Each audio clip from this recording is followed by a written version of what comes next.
a joke if both sides are laughing. A senior police officer who took part in a carnival parade dressed as Osama bin Laden has been forced to apologise. Chief Superintendent Colin Terry's behaviour at the fancy dress procession in Cornwall has been condemned as unacceptable by his own force. They said it was inappropriate, especially given that it happened just a few days before the 9/11 anniversary.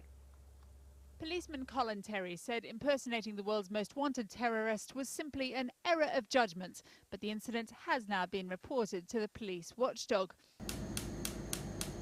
And then there's this. As millions face a winter of worry over rising energy bills, one gas company executive has been given stick for his remark. Mark Owen Lloyd from E.ON was asked what would happen if prices stay high.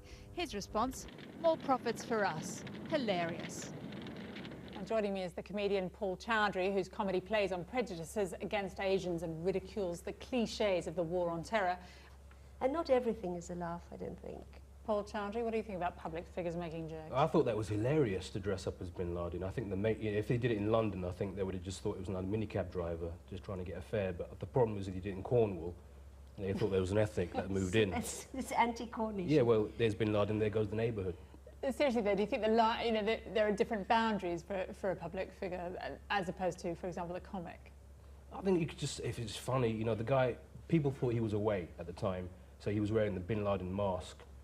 So did he carry on with the voice and do everything as well and just kind of got caught out with the subtitles? You just want to explore the comic possibilities. Yeah, it was just, you know, and the fact it was, I think it would have been funnier if bin Laden dressed as a policeman.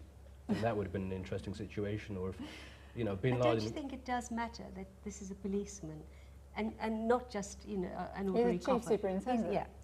That, you know, there are certain lines out there of behaviour if you have a position. I think if he was dressed as a policeman with the bin Laden mask, it would have been an interesting situation. But is there a line for you? There's no lines, you know. There are no lines. If it's there are funny, no lines for public figures, there are no lines for you. There's no lines for me. Is it also a question of timing, Paul? Well, you know, how long would you leave it? You know, the fact that he did it 5 days ago, if he did it tomorrow, would have been acceptable. The fact is he did it. You know, there's no timing issue there.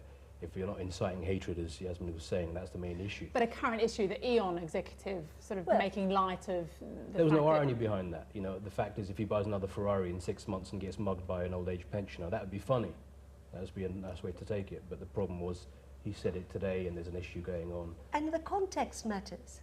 The context matters all the time. Even today, I don't think even the most daring person on stage would mock the Holocaust. They just wouldn't. They've internalized. Something you'd do, Paul? Personally, I wouldn't mock the Holocaust, but if I found something funny in it, I'd do it. But it's hard. You wouldn't. We're going to have to leave it there, but thank you both, Paul Chowdhry. But there's a problem with the gas Brown. companies, and I wouldn't do a joke like that. So that is it from us tonight. More 4 News is back tomorrow at 8, so we'll see you then. Good night.